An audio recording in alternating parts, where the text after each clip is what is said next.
Hey everyone, welcome back to the channel.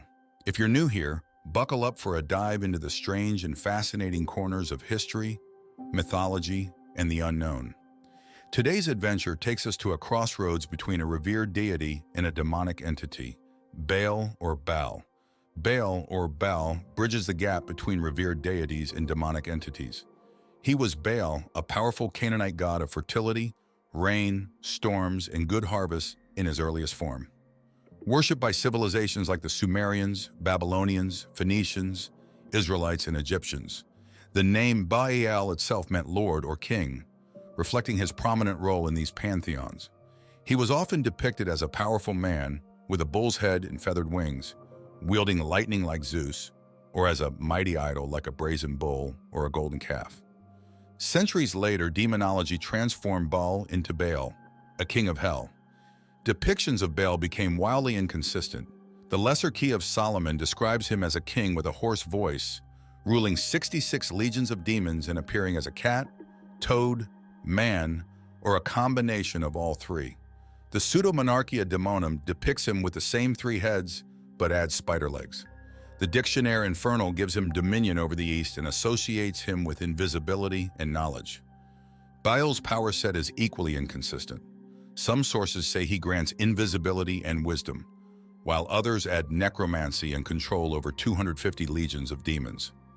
The Kabbalah, a Jewish mystical tradition, considers him an enemy of the angel Vahuaya, while the Grand Grimoire portrays him as subordinate to another demon, Lucifuge Rofocale.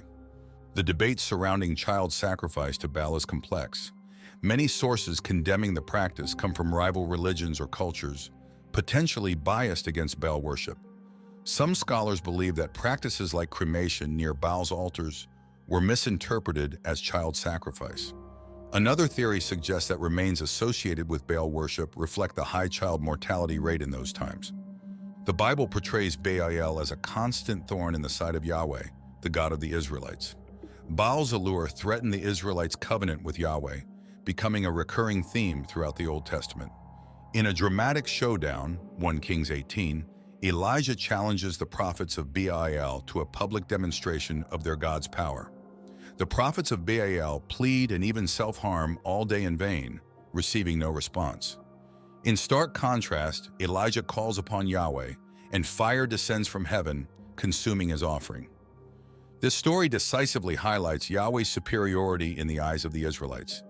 King Ahab's marriage to Jezebel, a Sidonian princess devoted to Baal, sparked a period of idolatry in Israel, 1 Kings 16 and 19.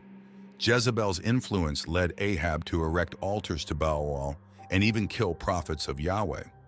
This episode serves as a cautionary tale, demonstrating the dangers of foreign gods and the importance of remaining faithful to Yahweh. The golden calf incident, Exodus 32, also reflects the Israelites' susceptibility to worshiping fertility gods, though not explicitly linked to Baal. While Moses receives the 10 Commandments on Mount Sinai, the Israelites grow impatient and pressure Aaron, Moses' brother, to create an idol. Aaron crafts a golden calf, likely influenced by Egyptian deities associated with bulls. This act of idol worship highlights the Israelites' wavering faith and the ever-present temptation of other gods, particularly those associated with fertility and prosperity. Baal's association with magic and the occult stems from his later portrayal as a demon. Grimoires like the Lesser Key of Solomon describe rituals to summon Baal, often involving the use of his sigil, a specific symbol believed to hold power. These rituals are said to grant the summoner access to Baal's knowledge and abilities, but they come with the risk of demonic possession or harm. The exact nature of Baal's magical abilities varies depending on the source, but typically includes granting invisibility, wisdom, and power over demons.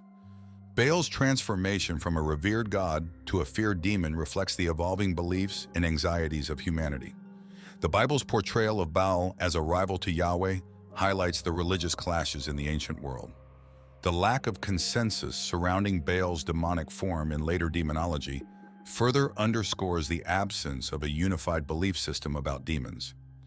Baal's legacy remains a fascinating reminder of the complex interplay between religion, culture, and the human imagination.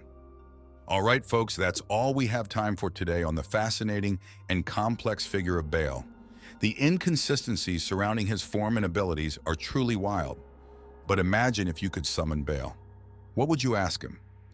Would you seek knowledge, power, or a better understanding of this enigmatic figure? Let me know your thoughts in the comments below, and be sure to hit that like button and subscribe for more explorations into the mysterious and the mythical. Until next time, stay curious and keep your thirst for knowledge burning bright.